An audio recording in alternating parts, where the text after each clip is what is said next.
안녕하세요. 저는 서울 근교에서 애들 키우고 있는 30대 후반 애엄마입니다. 여러분, 요즘에 애 하나만 낳아도 애국한 거라고 하잖아요. 그럼 저는 정말 나라에서 상이라도 줬으면 싶다니까요. 그런데 제가 애를 이렇게 낳아도 시댁에서는 만족하지를 않더라고요. 낳은 아이가 다 딸이라는 이유로 말이죠. 더 낳아라, 낳아라 하는데 정말 죽을 맛이었습니다. 제 이야기 한번 들어주시겠어요? 저희 친정집은 딸 부잣집이었거든요. 위로 언니가 둘이나 있었고 저까지 해서 세 자매였어요. 흔히들 자매 집안이 시끄럽다, 맨날 싸운다 그러잖아요. 근데 이상하게도 저희 셋은 그런 기억이 거의 없어요. 머리차에 잡고 싸운 적도 없고 서로 말 안 한다고 방문 쾅 닫아본 적도 없었어요. 그냥 어릴 때부터 늘 한편이었고 그게 너무 당연한 집이었어요. 형편이 넉넉한 집은 아니었어요. 부모님 두 분 다 맞벌이를 하셨고 늘 빠듯했지요. 그래서 저는 언니들 물건을 물려받으면서 컸어요. 옷도 그랬고 가방도 그랬고 장난감도 다 그랬어요. 그런데 신기하게도 저는 단 한 번도 언니들 옷을 물려받는 게 싫다거나 왜 나만 새 것이 없냐고 생각해 본 적이 없었어요. 그 이유가 있었죠. 언니들이 물건을 정말 아꼈었거든요. 어차피 동생 줄 거니까 이런 마음이 아니라 제가 낡은 걸 물려받아야 한다는 게 늘 미안해서 최대한 깨끗하게 쓰고 저한테 넘겨줬어요. 고장이 난 장난감이나 낡아 빠진 인형을 물려줘야 할 때는 그냥 주질 않았어요. 찢어진 인형은 실로 꿰매고 발이 빠진 인형은 다시 붙이고 칠이 벗겨진 장난감도 어떻게든 다시 칠해서 주려고 하고요. 엄마 아빠가 새로 안 사주는 것 뿐인데 자기들이 더 미안해하고 그랬거든요. 저는 당연하게 그런 사랑을 받고 자란 거죠. 그 중에서도 아직까지 또렷하게 기억나는 일이 하나 있어요. 제가 막 초등학생이 됐을 때, 첫째 언니는 마침 중학교 1학년이 된 거죠. 그래서 초등학교 입학을 앞두고 책가방이 필요했는데, 마침 그때 첫째 언니가 친구들한테 생일 선물로 새 가방을 받은 거예요. 그래서 자연스럽게 언니가 쓰던 책가방을 제가 물려받게 됐습니다.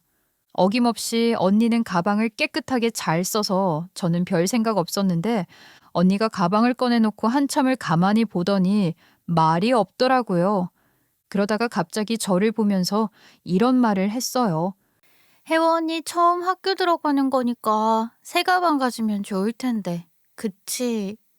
왜? 난 새 거 아니어도 상관없어. 난 내 가방 생기니까 너무 좋아. 맨날 언니만 새 거 쓰는 거 같아서 속상하지 않아?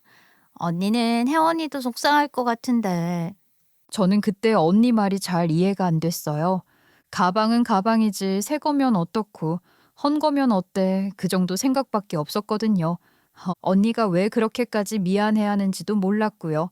그리고 며칠이 지났어요. 정확히 며칠인지는 기억 안 나는데 아무튼 학교 갈 날이 다가오고 있던 때였어요. 어느 날 언니가 저를 부르더니 가방을 하나 내밀었어요. 분명히 언니 가방이었는데 제가 알던 그 가방이 아닌 거예요. 혜원아, 언니가 가방 완전 새 것처럼 만들었다? 이거 어때? 언니, 이 가방 내 거야? 너무 좋아. 진짜 예뻐. 중학교 1학년밖에 안 된 언니였는데 어릴 때부터 손재주가 좋았어요. 구멍 난 양말도 직접 기워 신던 언니였거든요. 어디서 사왔는지도 모를 패치 같은 걸 붙여서 낡은 가방을 유행하는 새 것처럼 만들어 놨더라고요. 시중에 안 파는 거니까 더 독특했고 더 예뻤어요. 학교에 메고 가니까 친구들이 몰려와서 어디서 샀냐고 물어봤고 저는 괜히 어깨가 으쓱해졌을 정도로요. 보통 자매들은 싸울 때 정말 개싸움처럼 싸운다던데 저희는 그런 게 없었어요. 말다툼이 아예 없진 않았어도 서로 상처 주는 말은 안 했어요. 늘 누군가 먼저 물러났고 그게 대부분 첫째 언니였죠. 부모님이 맞벌이셨기 때문에 저랑 6살 차이가 나는 첫째 언니는 늘 저를 보살펴줬어요. 학교에서 다녀오면 물통을 씻어주고 옷도 갈아입혀주고 숙제도 옆에서 봐주고요.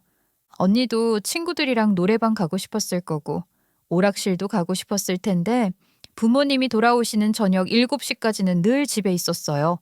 저랑 둘째 언니를 챙기느라요.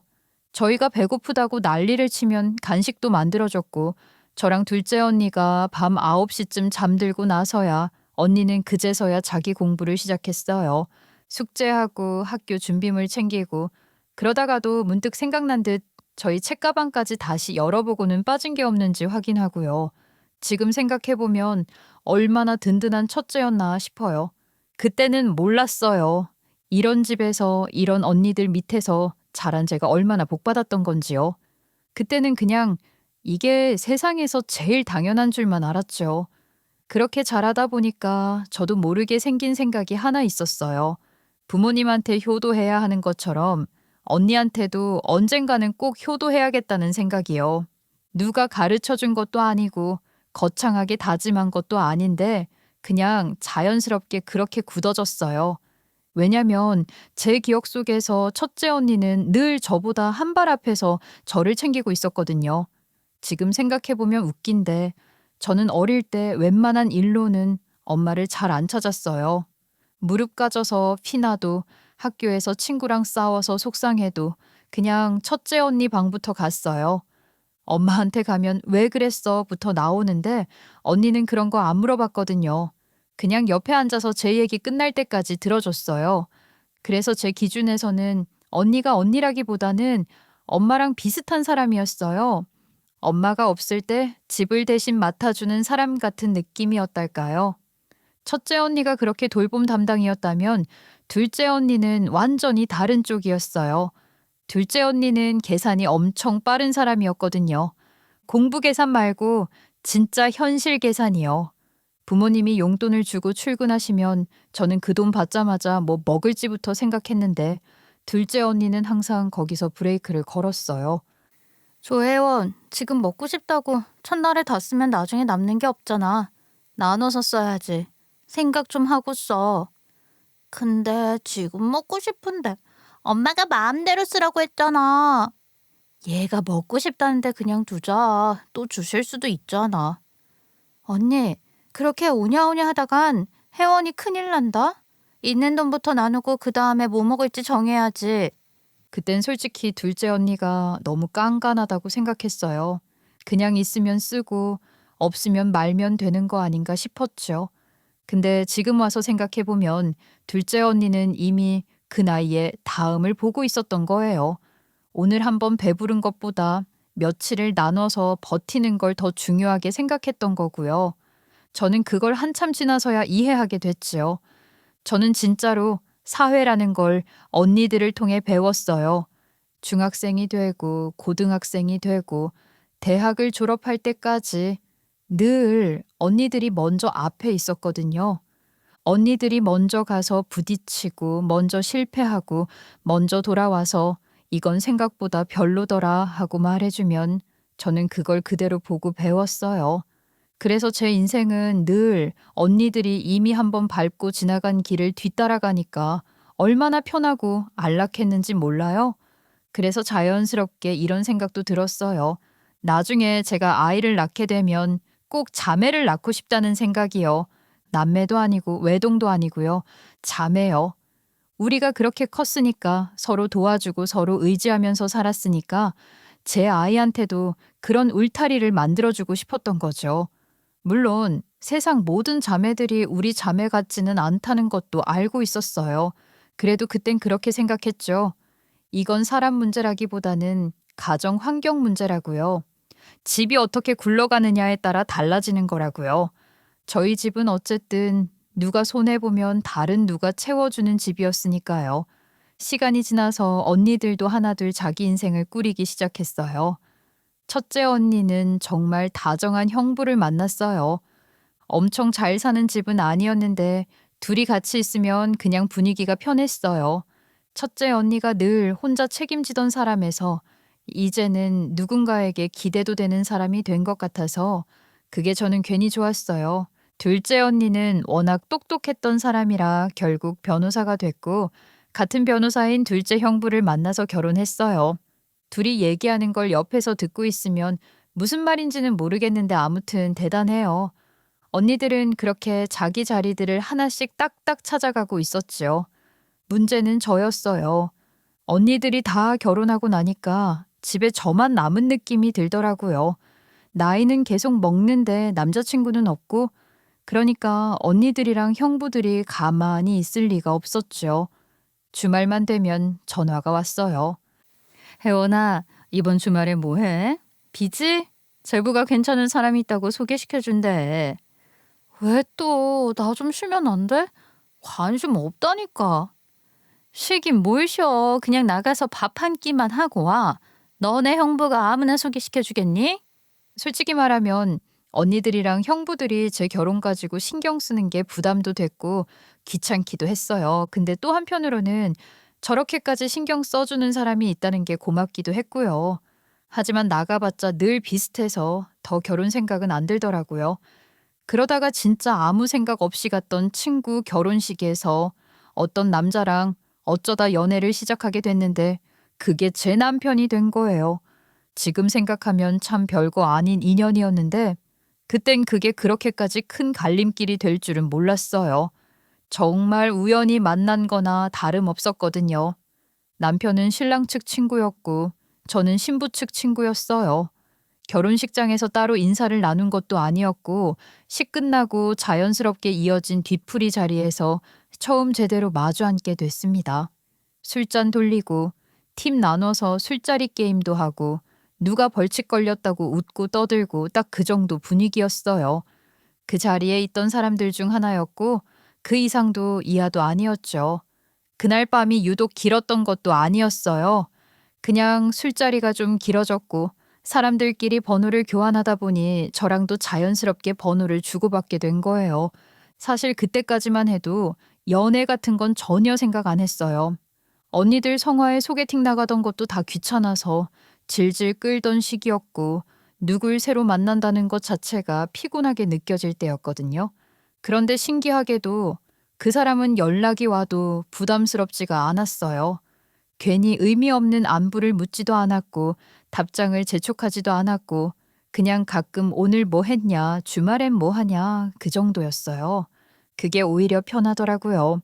연락이 이어지다 보니 자연스럽게 밥도 한번 먹고 커피도 마시고 그렇게 몇 번을 보다 보니까 어느 순간 연애 비슷한 걸 하고 있었어요. 제가 32이었고 주변에서는 이제 진짜 결혼 얘기 나올 나이라고들 했지만 저는 그때까지도 이 사람이랑 결혼해야겠다 이런 생각은 없었어요. 그냥 같이 있으면 편했고 굳이 애쓰지 않아도 되는 사람이었어요. 그게 당시 제 기준에서는 꽤 큰 장점이었죠. 그러다 어느새 결혼 얘기가 나왔고 저도 32에 결혼을 하게 됐어요. 친구들은 진짜 결혼은 타이밍이다 라면서 난리였고 특히 저를 결혼식에서 소개해줬던 그 친구는 자기가 자기 결혼식에서 나온 첫 번째 커플이라면서 호들갑을 떨더라고요. 그러면서 공기청정기를 선물해줬어요.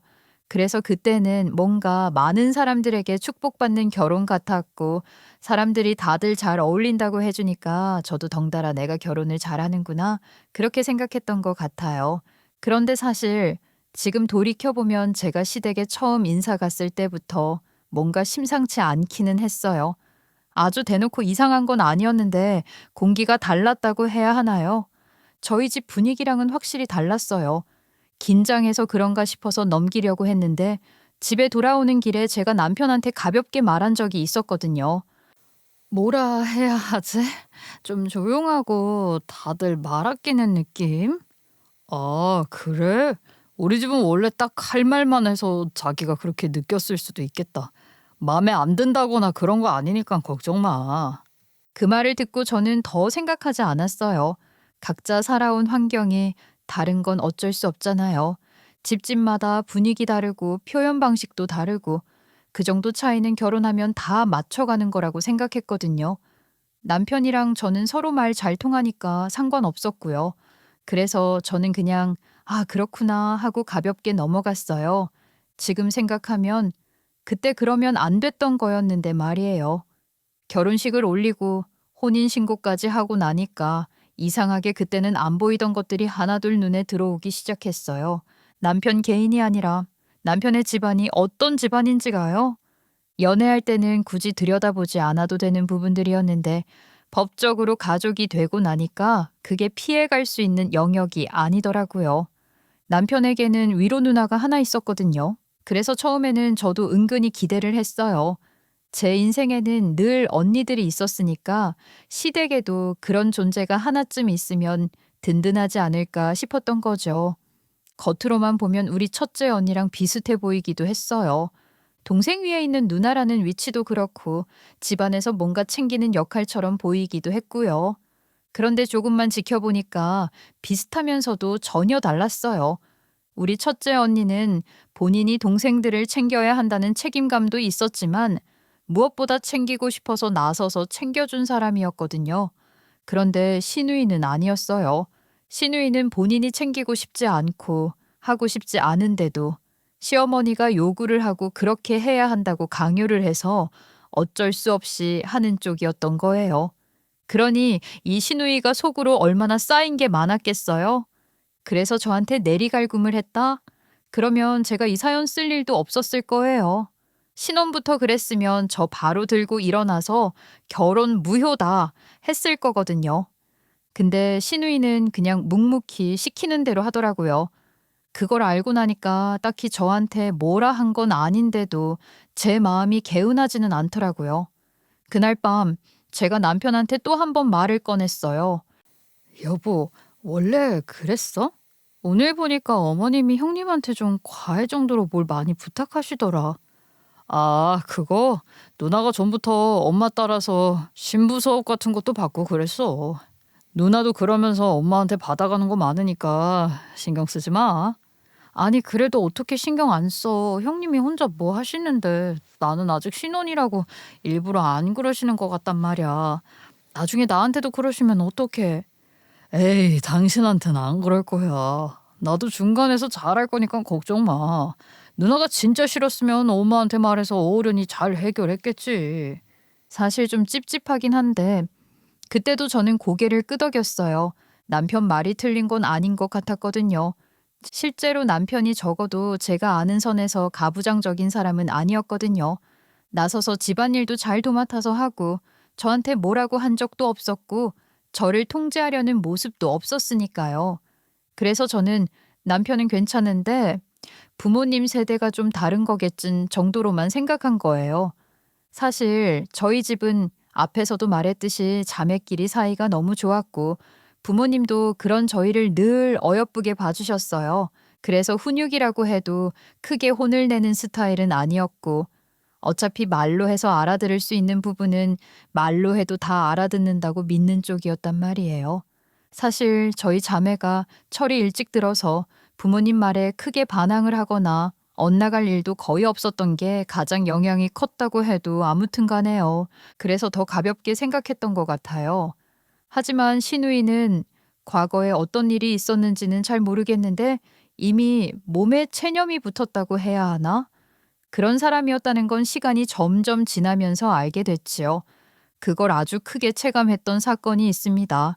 저희 결혼하고 첫 김장 시즌이 찾아왔을 때였어요. 결혼 전부터 어머님이 김장 이야기를 정말 많이 하셨어요. 우리 가족은 김장날 빠져본 적이 없다. 우리 집은 제사 같은 거 안 지내는 대신 김장은 온 가족 꼭 모이는 자리로 만든 거다. 이런 말을 거의 주문처럼 반복하셨거든요. 그래서 저도 당연히 그날은 시댁에 가야 하는 날이라고 생각하고 있었어요. 그런데 하필이면 그 첫 김장날에 제가 지방 출장이 잡혀버린 거예요. 그것도 하루 이틀 미룰 수 있는 일정이 아니라 제가 빠지면 아예 일이 엎어질 수도 있는 상황이었죠. 그래서 어머님께 양해를 구했어요. 정말 조심스럽게 죄송하다고 몇 번이나 말하면서요. 그런데 그때 어머님 반응이 지금 생각해도 꽤 과했어요. 전화기 너머로도 느껴질 정도로 아주 난리를 치셨거든요. 며느리가 첫 김장에 빠지는 집이 어딨냐. 우리 집안에서는 상상도 못할 일이다. 이런 말이 줄줄 나왔어요. 저도 진짜 난감했어요. 어머님이 속상하신 이유는 알겠지만 그래도 어쩔 수 없이 이해는 해주셔야 하는 일이니까 어떻게 설득해야 할지 막막했죠. 그때 남편이 옆에서 그걸 다 듣고 있다가 결국 나서서 어머님을 막아준 거예요. 엄마, 우리 맞벌이 부부인데 그럼 혜원이 일 그만두라고 그래? 혜원이가 절대 빠질 수 없는 일이라잖아. 왜 이렇게 벽창호해요? 아니, 그게 그렇게 중요한 일이야? 집안일보다 중요한 일이 어디 있어? 김장은 집안 행사야, 집안. 누가 집안일 안 중요하대요. 집안도 중요하지만 일도 중요하지. 그럼 엄마가 우리 생활비 책임져 줄 거야? 너희 지금 엄마 협박하니? 첫 행사에 며느리가 빠지는 게 말이 되냐고. 그럼 나라도 갈게. 혜원이는 일하고 나는 김장 도와주면 되잖아. 그렇게 남편이 꽤 강하게 나가준 덕에 저는 그날 김장에 안 가도 된다는 걸로 정리가 됐어요. 솔직히 그때는 남편한테 고맙기도 했고 그래도 이 사람은 내 편이구나 싶어서 마음이 좀 놓였어요. 그래서 출장을 다녀왔고 일이 생각보다 늦게 끝나서 그날 집에 돌아오니 저녁이 훌쩍 넘은 시간이었어요. 밤 9시가 조금 지난 시간이었죠. 집에 들어오니까 남편이 거실에서 신나게 TV를 보고 있더라고요. 저는 당연히 김장하고 와서 지쳐 있을 줄 알았거든요. 그래서 별 생각 없이 물었어요. 여보, 나 왔어. 오늘 고생했겠다. 김장 잘하고 왔어? 어? 아, 나 안 갔어. 고생은 당신이 고생했지. 밥은 먹었고? 난 먹었는데. 당신 김장 안 갔다고? 손 부족해서 가기로 한 거 아니었어? 나도 그런 줄 알았는데 엄마가 오지 말고 쉬라고 하더라고. 그 말 듣는 순간 머릿속이 잠깐 멈췄어요. 저는 출장에 있어서 못 간 거고 남편은 갈 수 있었는데 안 갔다고요? 어머님이 그렇게 난리를 치셨으면서요. 그래서 다시 물어봤어요. 아니, 어머님이 김장날 무조건 와야 한다고 그렇게 말씀하셨잖아. 나 출장 간다고 했을 때도 난리였고. 그러니까 말이야. 뭐 그런데 어떻게든 될 것 같았나 봐. 나는 괜히 왔다 갔다 고생하지 말고 집에서 쉬라더라. 그래? 그럼 김장은 누가 했는데? 누가 하긴 누나랑 엄마가 했겠지. 그 말 끝나기가 무섭게 초인종이 울렸어요. 남편 말에 더 뭐라고 하기도 전에 띵동 소리가 나니까 둘이 동시에 인터폰을 봤는데 화면에 신우이 얼굴이 뜨더라고요. 그래서 제가 급하게 문을 열어줬어요. 문을 여는 순간 솔직히 좀 놀랐어요. 신우이가 김장통을 양손에, 아니 거의 양팔에 바리바리 싸들고 서 있었거든요. 그 무거운 걸 혼자서요. 아니, 형님, 이걸 다 들고 오셨어요? 저희가 시댁으로 가지러 가도 되는데. 엄마가 오늘 먹어야 맛있다고 그냥 가져다 주라네. 지금 이 시간에요? 너무 늦었는데. 뭐 택시 타고 가야지. 옳게 이것 좀 받아줘. 그때가 밤 9시 30분이었어요. 신우이는 숨을 좀 고르면서 김장통을 내려놨고 남편은 그 모습을 보더니 갑자기 신이 나서 말을 던지더라고요.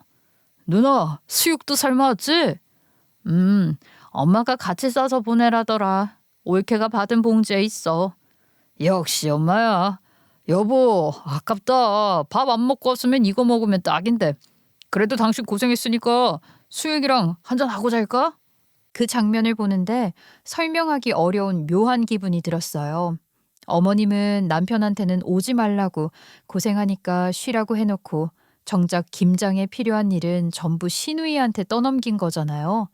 김장도 하고 김장통도 싸고 심지어 신우이는 운전도 못하는 사람이었거든요. 그걸 또 택시 타고 들고 와서 저희 집까지 가져다 준 거예요. 남편이 가서 실어 오면 되는 일이었는데 그 선택지는 아예 없었던 것처럼요.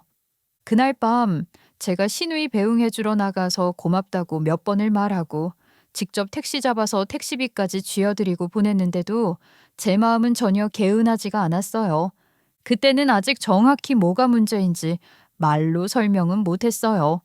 다만 이 집안에서는 누가 더 편해야 하는지가 이미 정해져 있다는 느낌은 확실하게 들었죠.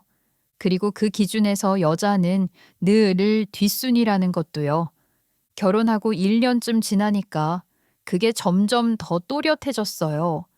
이 집안은 여자를 사람 대 사람으로 대하는 집안이 아니었어요. 아들이 최고고 아들이 있어야 하고 아들 없으면 아무것도 소용없다는 말을 너무도 자연스럽게 하는 집안이었거든요. 그게 농담처럼 흘러나오는 말이 아니라 진짜 믿음처럼 굳어있는 말이라는 게 더 무서웠어요. 저한테도 슬슬 아이 이야기가 나오기 시작했어요. 언제 아이 가질 거냐, 근데 무조건 아들을 낳아야 한다, 이런 말들이요. 몸 정화를 잘 하고 마음가짐을 잘 가지면 아들이 생기는 법이라면서 자꾸 아들, 아들하고 외치면 성별이 바뀐다느니 그런 말을 아무렇지도 않게 하셨어요. 그래서 제가 웃으면서 생물학적으로 말도 안 되는 이야기라고 정리를 하려고 했거든요. 그랬더니 남편이 옆에서 그러더라고요. 근데 우리 엄마 말도 완전 틀린 건 아닌가 봐. 뭐가? 나도 원래 딸일 뻔했는데 엄마가 기도 열심히 해서 아들 된 거래. 여보, 혹시 농담하는 거야? 응? 뭐가 농담이라는 거야? 그 말을 듣는 순간 저는 처음으로 그런 생각이 들었어요. 이 인간이 생각보다 모자란 인간인가 하고요. 아무튼 제가 시댁말에 휘둘리지 않는 사람이다 보니까 어머님이 저를 썩 탐탁지 않아 한다는 게 말투나 표정 같은 데서 조금씩 느껴지기 시작했어요. 대놓고 뭐라고 하시는 건 아니었는데 말 사이사이에 꼭 한 번씩 끼워 넣으셨거든요. 며느리라면 고분고분한 맛이 있어야 한다는 말이요. 그 말이 꼭 저 들으라고 하는 것처럼 들릴 때가 많았어요. 저는 딱히 대들거나 반항한 것도 없었는데 어머님 눈에는 제가 말을 너무 하는 며느리처럼 보였던 것 같아요. 사실 저는 시누이처럼 어머님 말에 무조건 내내 하는 사람이 되고 싶지는 않았어요. 그게 성격상 안 맞기도 했고 그럴 이유도 없다고 생각했거든요. 저는 결혼할 때부터 반반 결혼을 했어요. 집을 구할 때도 돈 반을 보탰고 혼수도 반반이었고 예단 예물은 서로 생략하자고 해서 깔끔하게 건너뛰었지만 결혼식 비용이며 스드메며 짜잘한 것까지 전부 반반이었어요. 친구들은 그래도 신혼여행비 정도는 남편이 내주지 않았어? 하고 물었는데 그것도 정확하게 반반이었고요. 그러니까 제가 그렇게 굽히고 들어갈 이유도 없었단 말이에요. 저도 제 몫을 다해서 이 집에 들어온 건데 제가 여자라는 이유로 며느리라는 이유로 설설 기어야 할 이유는 없다고 생각했어요. 그래서 할 말은 아주 대놓고는 아니더라도 은근히 다 하면서 버텼던 거예요. 그게 어머님 눈에는 고분고분하지 않은 며느리로 보였던 거겠죠.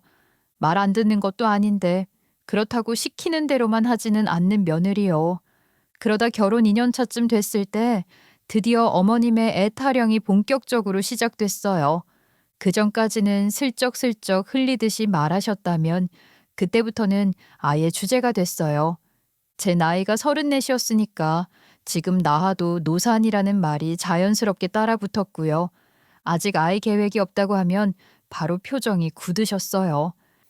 너네 결혼을 일찍 한 것도 아니면서 언제까지 모르쇠 하고 있을래? 저희가 아직은 맞벌이가 아니면 여유가 없을 것 같아서요. 애를 위해서라도 어느 정도 기반을 닦은 다음에 여자가 그 나이에 무슨 여유를 따져. 애를 생각하면 하루라도 일찍 낳는 게 제일 중요한 거다. 너 지금 낳아도 노산이야.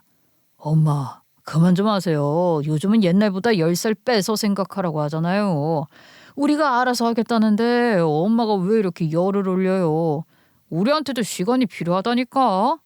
그때도 남편이 나서서 막아줬어요. 우리 맞벌이 부부고 지금은 대출도 많아서 당장 아이를 가지면 현실적으로 힘들다는 말도 하면서요. 사실 그건 남편이 어머님을 설득하려고 즉흥적으로 꺼낸 말이 아니라 이미 저랑 충분히 얘기하고 타협이 끝난 부분이었어요.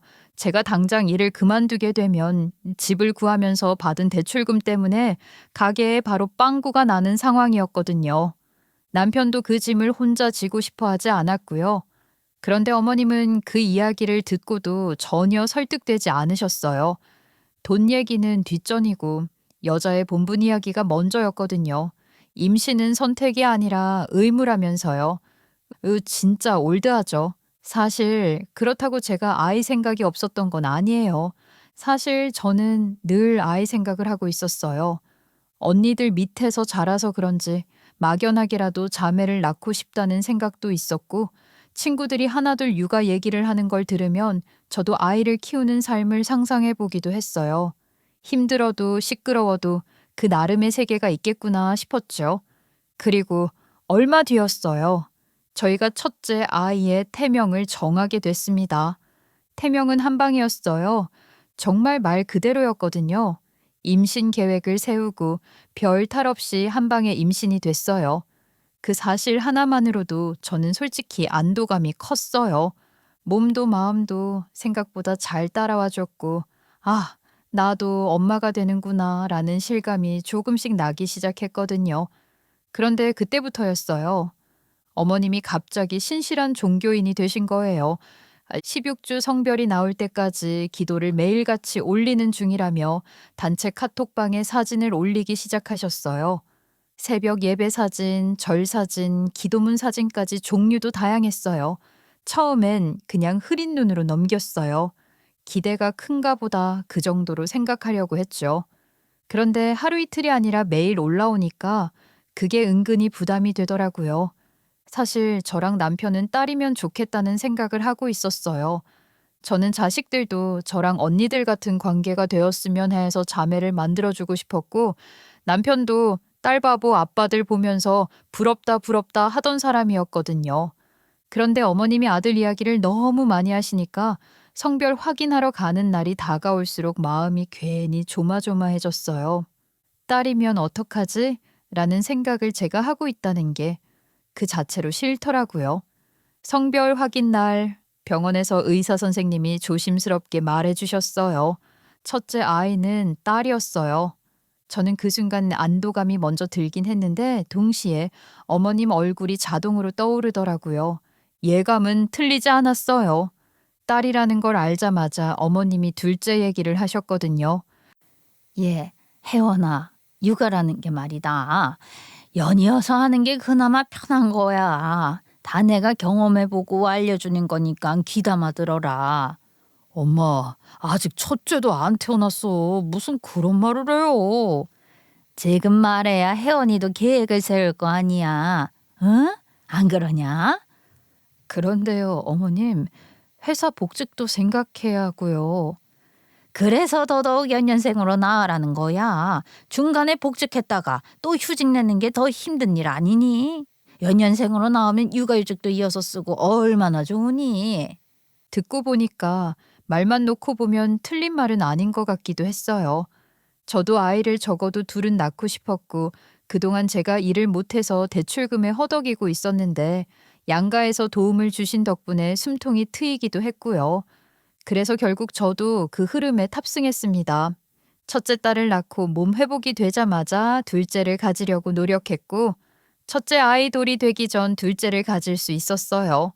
하지만 둘째 역시 딸이었어요. 그때부터 어머님 태도가 확 차가워졌어요. 혀를 끌끌 차는 소리를 숨기지도 않으셨고 말투도 엄청 공격적으로 바뀌셨고요. 너네 집에 딸만 3명이라 딸 기운만 있는 거 아니냐. 아들 하나 못 낳는 집안 아니냐. 며느리를 잘못 들인 것 같다는 말까지 서슴없이 하시는 거예요. 저 진짜 서러웠어요. 제 30 중반은 임신과 출산밖에 남지 않았는데 어떻게 그런 소리를 하시냐고요. 남편이 옆에서 아니 뭘 그렇게까지 말을 하냐고 하긴 했어요. 딸도 자식 아니냐고 그런 말은 좀 심하다고요. 그런데 거기까지였어요. 강하게 제지하지는 못했고 결국 저한테는 이렇게 말하더라고요. 몸도 마음도 힘들어서 그런가 남편이 그렇게 말하는 것도 너무 서운하더라고요. 그래서 저는 그때 분명하게 말했어요. 더 이상 아이를 낳지 않겠다고요. 그러자 어머님이 진짜 저를 가문의 원수처럼 대하시는 거예요. 그래서 그럼 네가 우리 집 대를 끊겠다는 거야? 어머님, 저희 현실적으로 셋째까지는 무리예요. 체력도 그렇고 돈도 그렇고요. 여태까지 기회가 있었는데도 딸만 낳아놓고 여기서 그만두겠다고? 너 어떻게 이리 책임감 없는 소리만 하니? 어머님, 그건 제가 선택할 수 있는 문제가 아니에요. 선택이 왜 안 돼? 마음가짐이 부족하니까 그런 소리를 하지. 그때 제 나이가 37이었단 말이에요. 어머님 억지를 들어드릴 수 있는 나이가 아니었어요. 현실적인 문제도 그렇지만 솔직히 셋째까지는 제 몸이 버텨주지 않을 것 같았어요. 그래서 저는 분명하게 못을 박았어요. 셋째는 없다고요. 그 말하고 나서 저는 행동을 바꿨어요. 말로만 안 낳겠다고 하는 건 아무 소용없다는 걸 이미 알았거든요. 그래서 제가 먼저 같은 침대에서 자는 걸 피했어요. 싸우고 싶어서도 아니고 남편이 싫어져서도 아니었어요. 그냥 셋째가 생길 수 있는 상황 자체를 만들고 싶지 않았던 거예요. 그제서야 남편이 심각하게 받아들이더라고요. 어느 날 밤 남편이 먼저 말을 꺼냈어요. 자기가 씨 없는 수박이 되겠다네요. 그 말이 나올 때까지 남편도 꽤 고민을 했다는 게 느껴졌어요. 각방 선언까지 가니까 이제야 이 문제가 장난이 아니라는 걸 실감한 거죠. 그렇게 남편은 셋째는 가지지 말자는 특단의 조치를 취했어요. 저도 그제서야 조금 숨이 놓였고요. 이제는 정말 끝났다고 생각했어요. 그런데 인생이 늘 그렇듯이 사람 마음대로만 흘러가 주질 않더라고요. 설마 하면서도 애써 아니라고 넘겼는데 병원에서 결과를 듣는 순간 진짜 눈앞이 캄캄해졌어요. 셋째가 들어섰다는 거예요. 아니, 진짜 돌아버리는 줄 알았어요. 당신 진짜 수술한 거 맞아? 했지. 내가 그걸 왜 거짓말해. 아니, 무슨 이런 일이 있냐? 남편 얼굴도 새파랗게 질려 있었어요. 억울한 표정이었고 당황한 기색도 역력했어요. 의사도 유감이라면서 얘기하는데 정관 수술을 해도 풀리게 되는 일도 간혹 있다는 거예요. 이미 생긴 아이인데 낳아야죠. 이 소식이 시댁에 들어가자마자 집안이 뒤집혔어요. 어머님은 남편이 정관 수술을 했다는 말 들었을 때도 머리까지 싸매고 드러누웠던 사람이었거든요. 그런 수술의 힘을 뚫고 생긴 셋째라니 이건 하늘이 점지한 아들이라고 난리를 치셨어요. 아니 이게 말이 되니? 수술까지 했는데 생겼다잖아. 이건 아들이다. 무조건 아들이야.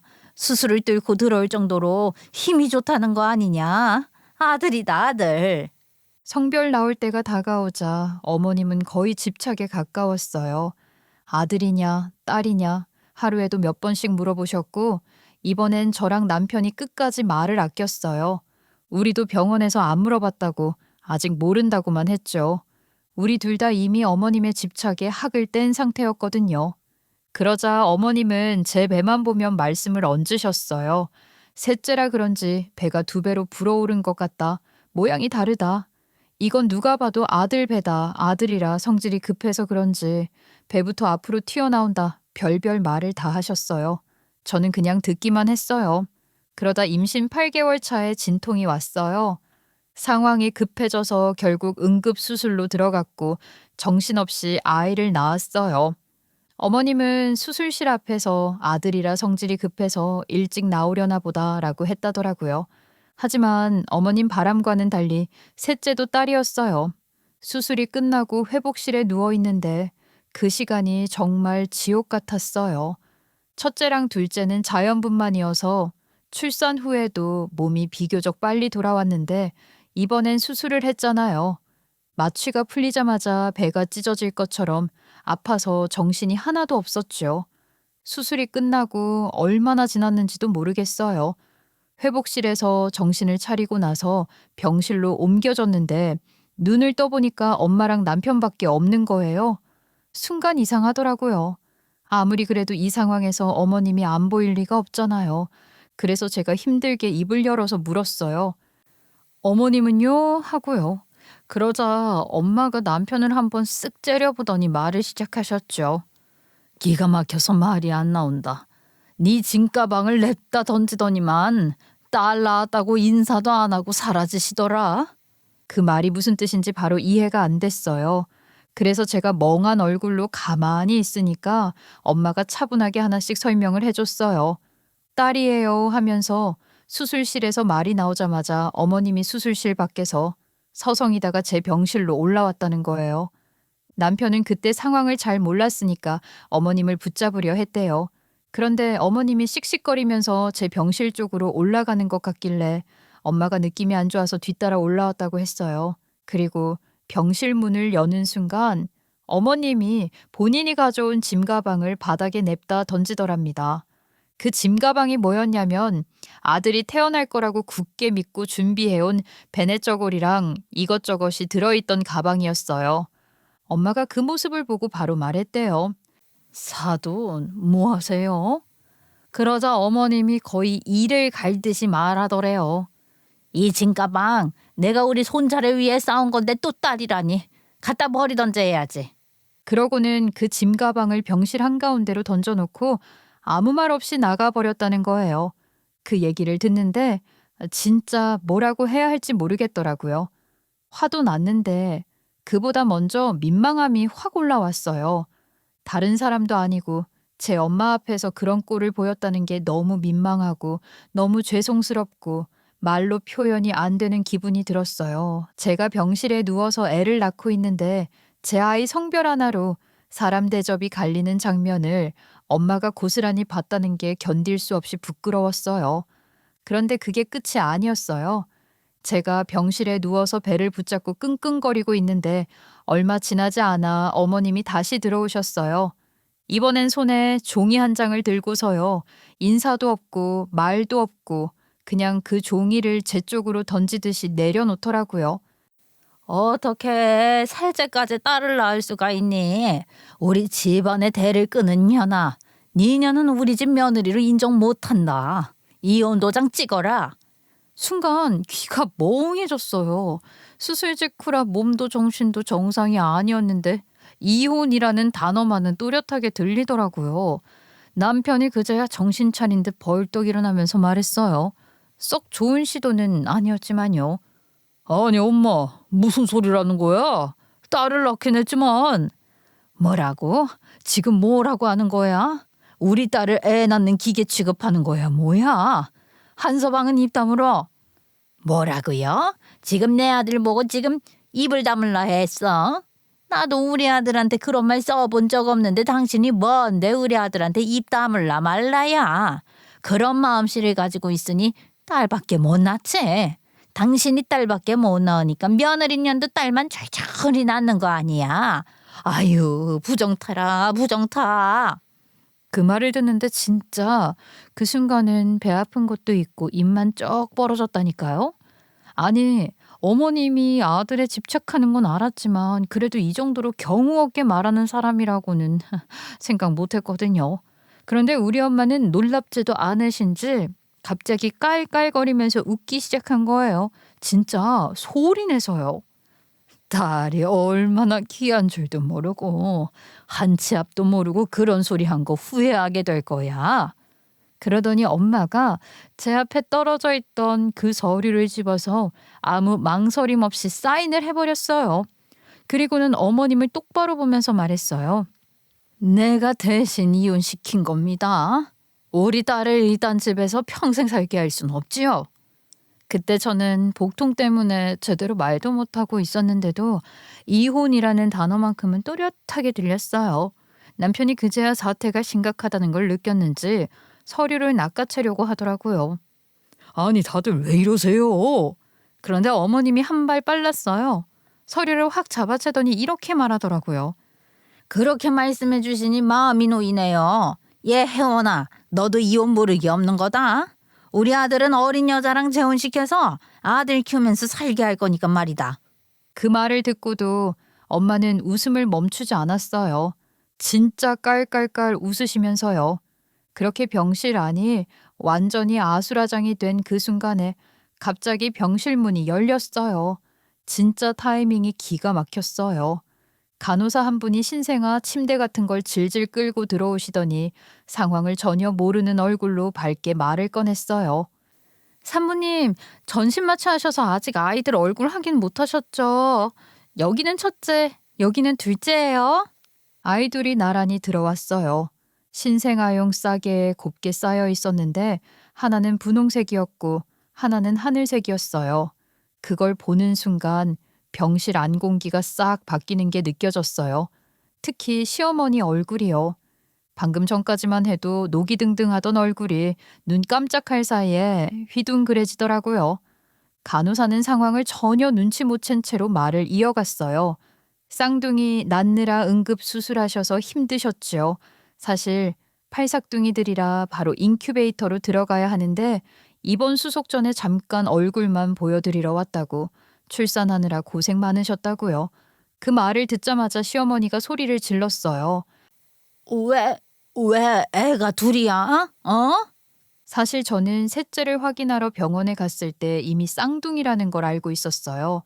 의사가 아기집이 하나 더 보인다면서 조심스럽게 말해줬거든요. 일란성이 아니라 이란성이라고도 했고요. 성별을 확인할 때는 아이 둘이 겹쳐 있어서 잘 안 보여서 몇 번을 더 확인해야 했어요. 그렇게 해서 아들 하나, 딸 하나라는 것도 이미 알고 있었고요. 원래대로라면 아들이 셋째로 태어났어야 했어요. 그런데 응급수술을 하느라 순서가 바뀌었고 딸이 먼저 태어났던 거예요. 출생 시간만 들은 시어머니는 딸 하나만 있는 줄 알고 그대로 병실을 나가서 이혼 서류를 준비해 왔던 거고요. 뒤에 아들이 하나 더 있다는 건 전혀 모르고 있었던 거죠. 그 사실을 알게 되자마자 시어머니 태도가 또 한 번 바뀌었어요. 아니, 쌍둥이인 걸 왜 말 안 했어? 손자를 낳은 거잖아. 방금 전까지 이혼 도장 찍으라고 하던 사람이 맞나 싶을 정도로 얼굴에 웃음이 확 번졌어요. 저는 얘기하기도 기력 빠지고 지쳐서 어머님의 꼴 같지 않은 행동에 더 이상 상관하고 싶지 않았는데요. 다행히 엄마가 얘기를 대신해 주시더라고요. 아이들 위치가 안 좋아서 하나는 유산될 수도 있다고 했다네요. 그래서 조심스러워서 얘기를 안 한 거죠. 그쪽이 하도 아들 하시니까 우리 딸이 얼마나 스트레스를 받았으면 그랬겠습니까? 근데 왜 그렇게 좋아하세요? 이제는 남이라서 손주 얼굴도 못 볼 텐데. 그 말에 시어머니 얼굴이 순식간에 굳어졌어요. 깜짝 놀란 표정으로 말하더라고요. 아니 무슨 소리야. 아들을 낳아왔는데 우리 집 대를 이어왔는데 이혼은 당연히 없던 걸로 해야지요. 누구 마음대로요? 나는 이혼시킬 겁니다. 당신이 뭔데 이혼을 하라 마라 결정권을 가진 사람처럼 말해요. 그쪽은 내 딸에게 아주 큰 상처를 줬고요. 나는 이딴 집안에 내 딸 다시 보낼 수 없어요. 그제야 시어머니 얼굴이 사색이 됐어요. 그제서야 상황이 자기 뜻대로 흘러가지 않는다는 걸 깨달은 표정이었어요. 그러더니 갑자기 말을 바꾸더라고요. 그게 무슨 말씀이셔요? 당연히 아들 낳은 우리 며느리가 최고지요. 제가 사돈 말대로 너무 기대를 했었나 봐요. 그래서 순간 실언을 한 거지요. 에휴, 우리 며느리가 역시 생각이 깊어. 이래서 말을 안 했구나 싶네요. 그쵸? 참나 부끄럽지도 않으세요? 이렇게 손바닥 뒤집듯 말 바꾸는 집안은 더더욱 믿을 수가 없네요. 전 꼭 이혼시킬 겁니다. 필요하면 소송도 불사할 거고요. 그 말이 떨어지자마자였어요. 남편이 갑자기 제 앞에서 무릎을 꿇더라고요. 진짜 그대로 바닥에 무릎 꿇고 고개를 숙이는데 그제야 이 사람이 상황이 얼마나 심각한지 느낀 것 같았어요. 항상 이런 식으로 뒤늦게 정신을 차리는 남편이 야속했죠. 장모님, 제가 가운데서 처신을 잘 못했던 것 같습니다. 아들을 낳아서가 아니라 제가 이 사람 없으면 못 살아요. 제가 더 잘했어야 했고 제가 막았어야 했습니다. 한 번만 기회를 주세요. 정말 죄송합니다. 지금 와서 그 말이 무슨 소용이야? 남편이면 진작에 역할을 잘했어야지. 우리 딸이 그렇게 마음고생할 동안 가만히 흘러가는 대로 둔 게 누군가? 사돈 처녀 행색만 봐도 여자가 얼마나 천대받는 집안인지 훤히 보이는데 이제 아들 손주까지 생겼으니까 첫째 손주부터 셋째 손녀까지 얼마나 차별받고 자라겠어.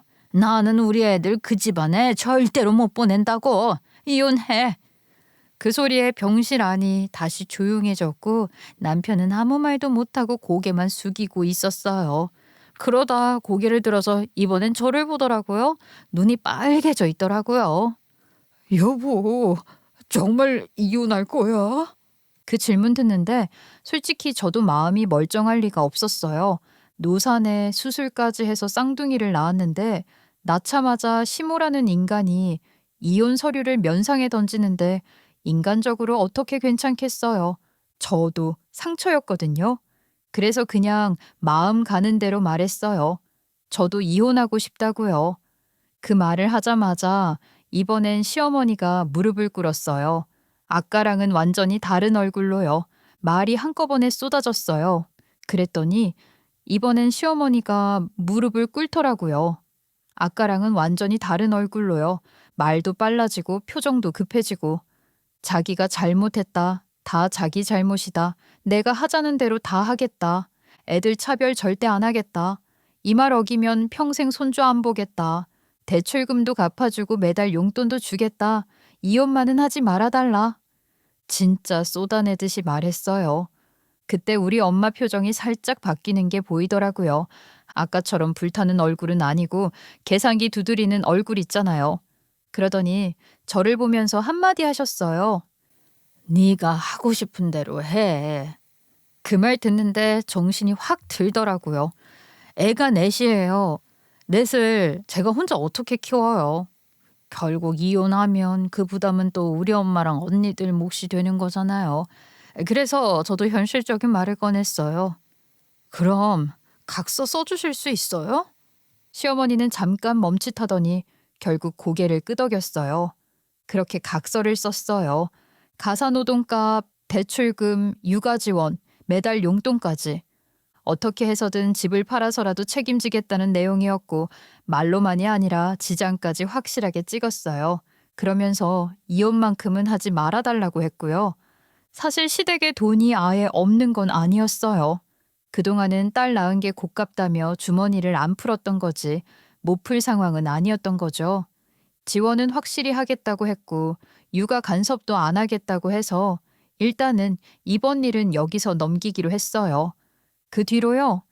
육아하는 내내 시어머니 부려먹으면서 용돈 받고 제 뱃돼지 불리면서 애들 예쁘게 키우고 살고 있어요. 어쩌다 보니까 저희 세 자매보다 더 많은 네 남매를 키우게 됐지만 이왕 이렇게 된 거 저희 자매보다 더 돈독한 사이가 됐으면 좋겠네요. 이 많은 아이들 다 키워내려면 얼마나 노력해야 될지 감도 안 와요. 새삼스럽게 저희 부모님께 정말 감사하다는 마음이 들어요. 요즘은 애들 키우느라 정신이 없어요. 하루가 어떻게 가는지도 모르겠고 그래도 예전처럼 억울한 마음은 없어요. 시어머니한테 용돈 쏠쏠이 받아서 넷 키우는데도 경제적으로 불안하진 않으니 이 정도면 나 꽤 실속 챙긴 거 아니야? 싶기도 하고요. 육아 선배님들께서 댓글로 꿀팁 같은 것도 알려주시면 정말 좋을 것 같네요. 그럼 지금까지 부족한 제 얘기를 귀 기울여 주셔서 감사합니다.